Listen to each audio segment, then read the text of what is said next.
baca itu menghafal? Ada ya kan? Oke.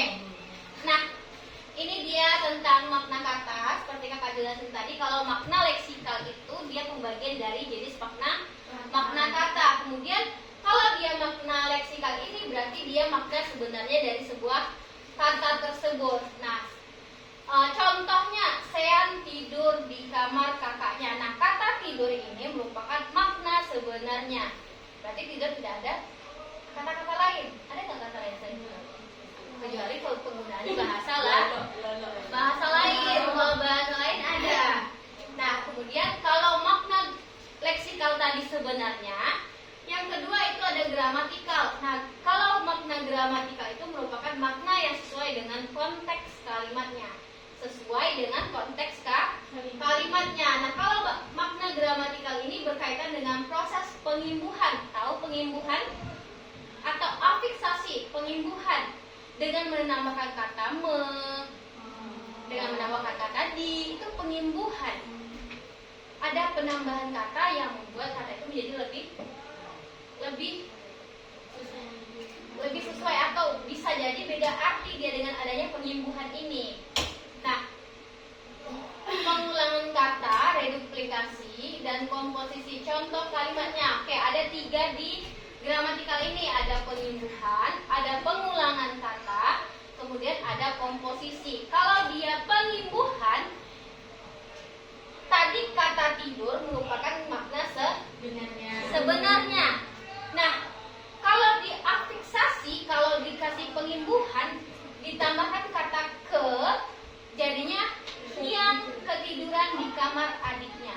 Berarti kalau si yang ini tertidur di kamar adiknya. Nah, kalau kita tambah pengimbuhan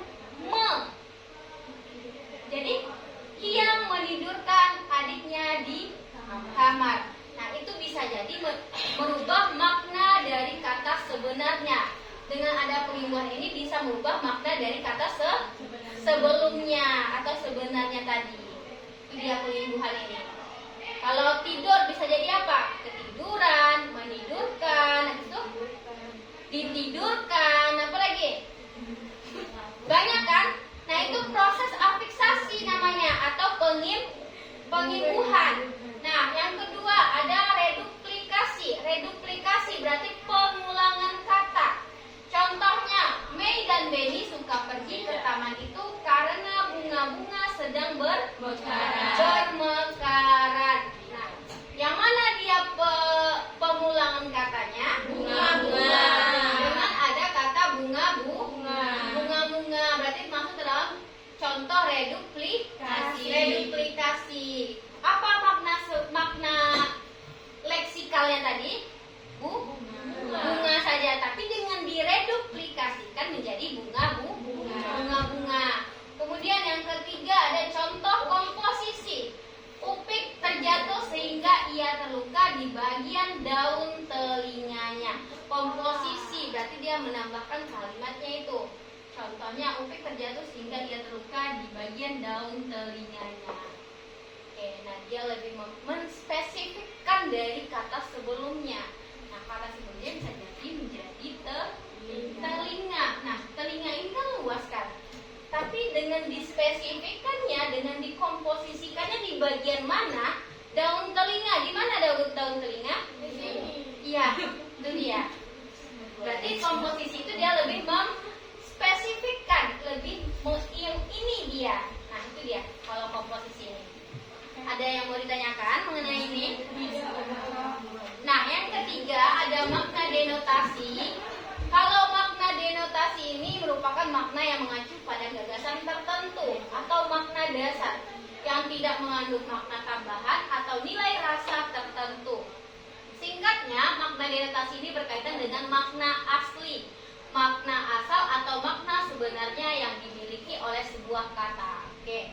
Contohnya, Adnan makan cumi asam manis dengan lahap. Kata makan ini merupakan makna asli. Ya. Atau denotasi. Denotasi berarti makna dasar dia. Ya. Beda makna denotasi sama leksikal tadi ya? Beda makna denotasi. Nah, bedanya kalau seandainya denotasi ini dia tuh maknanya itu mengacu pada gagasan. Gagasan berbeda dengan leksikal. Kalau leksikal tadi apa? Makna sebenarnya dari sebuah kata. Kata, gagasan. Paham?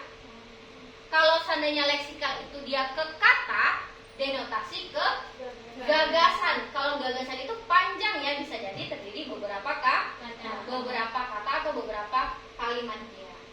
Itu dia bedanya. Nah, yang keempat ada makna konotasi. Makna konotasi itu merupakan berupa makna kiasan, tahu kiasan? Dan atau bukan makna sebenarnya. Singkatnya, makna konotasi ini berkaitan dengan makna kiasan, makna tambahan atau makna yang bukan sebenarnya dimiliki oleh sebuah kata. Contohnya, terdakwa itu main mata dengan hakim. Nah, apa makna dari kata main mata ini? Saling mengingatkan. Iya, berarti sudah ada kong kali kongnya atau udah ada rencananya yang tersusun kan? Nah, itu dia kalau makna konotasi ini. Sama dia, pohon itu melambai-lambai ke arahku. Nah, yang mana dia bagian konotasinya? Melambai-lambai. Enggak deh. Panjang tangan. Apa makna panjang tangan? Pencuri. Kalau buah tangan, oleh-oleh atau hadiah. Kalau apa lagi? Yang buah hati berarti kesayangan. Buah hati itu kesayangan. Apa lagi? Tikus berdasi. Tikus berdasi bisa apa maksudnya? Itu adalah